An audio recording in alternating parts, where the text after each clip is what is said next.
obviously there are very specific rules that in many cases it says that college athletes can't sell, their team issued uniforms and equipment before I believe before they leave school.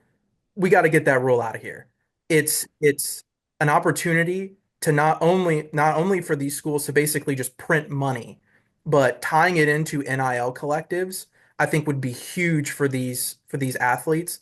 The fact that none of these schools have tried to push, at least publicly, tried to push changes to that rule so that, for KJU or I, for us to be able to bid on University of Washington or Syracuse University stuff like during the game at halftime or immediately after the game, it's insane. It would be incredible, I think, for college athletics holistically. And the fact that we haven't seen it yet is a little surprising, but I do expect to see that a little bit more soon. That's a great point, Ben. And while the pro leagues have taken step forwards here, the college situations you mentioned, those rules are like pre-NIL type rules when players couldn't profit, and the NCAA was worried about guys selling their helmets or their jerseys.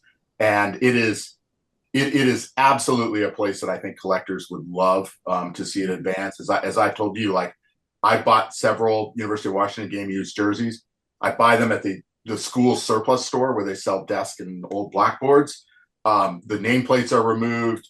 They're usually several years later. You're not exactly sure what years the jerseys were used. There's no provenance at all.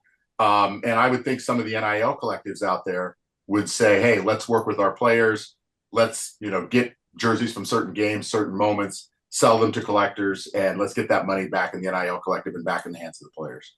Well, let's look at something that happened earlier this year. Vanderbilt knocks off Alabama.